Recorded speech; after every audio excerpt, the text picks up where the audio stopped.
Chapter 4. So now, Israel, give heed to the statutes and ordinances that I am teaching you to observe, so that you may live to enter and occupy the land that the Lord, the God of your ancestors, is giving you. You must neither add anything to what I command you, nor take away anything from it, but keep the commandments of the Lord your God with which I am charging you. You have seen for yourselves what the Lord did with regard to the Baal of Beor, how the Lord your God destroyed from among you everyone who followed the Baal of Beor, while those of you who held fast to the Lord your God are all alive today. See, just as the Lord my God has charged me, I now teach you statutes and ordinances for you to observe in the land that you are about to enter and occupy. You must observe them diligently, for this will show your wisdom and discernment to the peoples, who, when they hear all these statutes, will say, "Surely this great nation is a wise and discerning people." For what other great nation has a God so near to it as the Lord our God is whenever we call to him? And what other great nation has statutes and ordinances as just as this entire law that I am setting before you today? But take care and watch yourselves closely, so as neither to forget the things that your eyes have seen, nor to let them slip from your mind all the days of your life. Make them known to your children and your children's children, how you once stood before the Lord your God at Horeb, when the Lord said to me, "Assemble the people for me, and I will let them hear my words, so that they may learn to fear me as long as they live on the earth, and may teach their children so." You approached and stood at the foot of the mountain while the mountain was blazing up to the very heavens, shrouded in dark clouds. Then the Lord spoke to you out of the fire.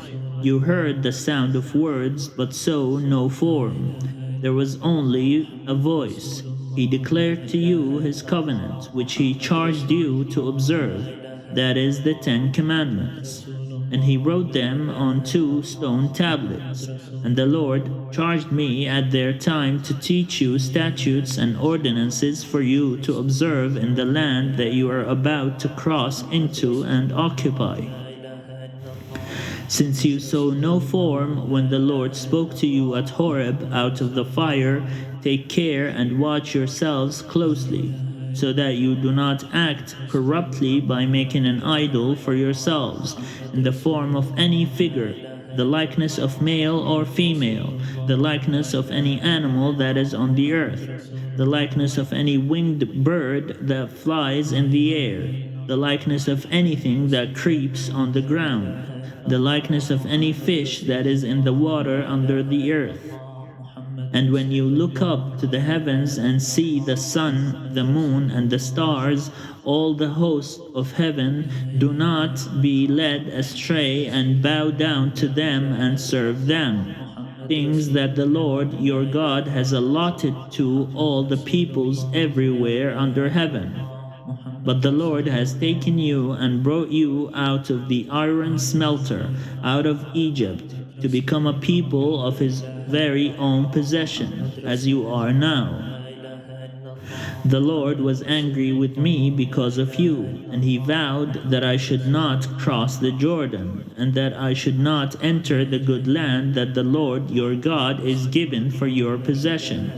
For I am going to die in this land without crossing over the Jordan. But you are going to cross over to take possession of that good land. So be careful not to forget the covenant that the Lord your God made with you, and not to make for yourselves an idol in the form of anything that the Lord your God has forbidden you. For the Lord your God is a devouring fire, a jealous God. When you have had children and children's children and become complacent in the land, if you act corruptly by making an idol in the form of anything, thus doing what is evil in the sight of the Lord your God and provoking him to anger, I call heaven and earth to witness against you today that you will soon utterly perish from the land that you are crossing the Jordan to occupy. You will not live long on it, but will be utterly destroyed.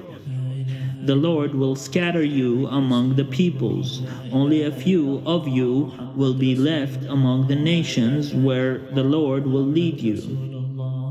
There you will serve other gods made by human hands, objects of wood and stone that neither see, nor hear, nor eat, nor smell. From there you will seek the Lord your God, and you will find him if you search after him with all your heart and soul.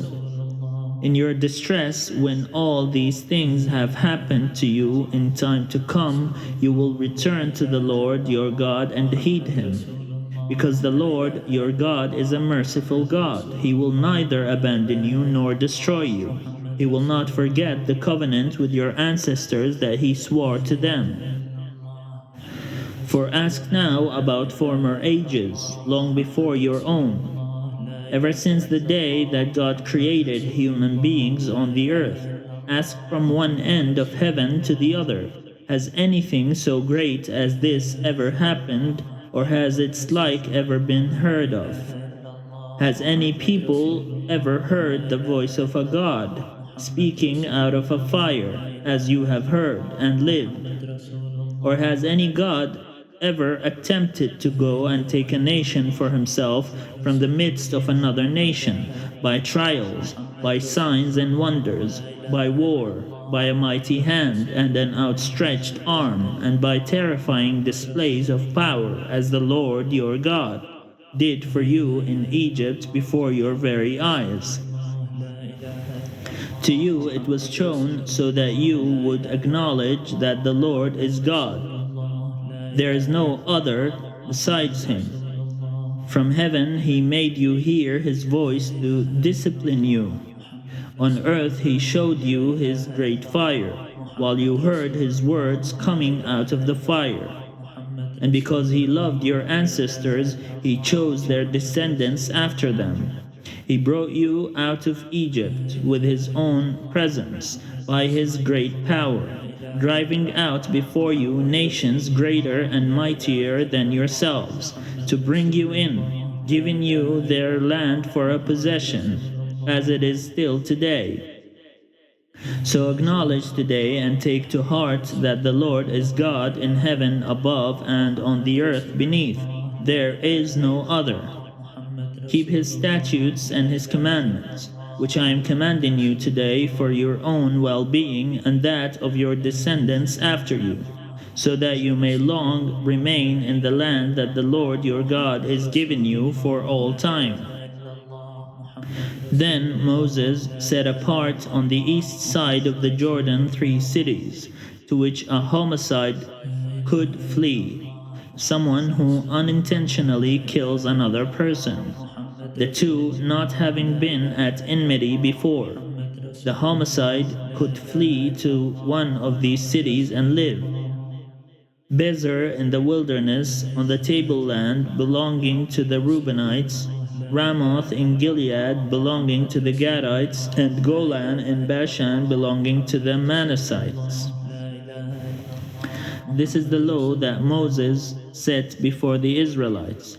These are the decrees and the statutes and ordinances that Moses spoke to the Israelites when they had come out of Egypt, beyond the Jordan in the valley opposite Beth Peor, in the land of King Sihon of the Amorites, who reigned at Heshbon, whom Moses and the Israelites defeated when they came out of Egypt.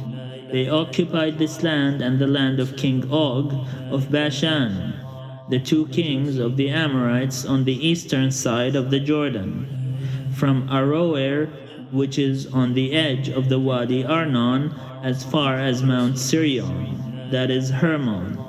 together with all the Arabah on the east side of the Jordan as far as the sea of the Arabah, under the slopes of Bisca. محمد رسول الله لا إله إلا الله محمد رسول الله لا إله إلا الله محمد رسول الله لا إله إلا الله محمد رسول الله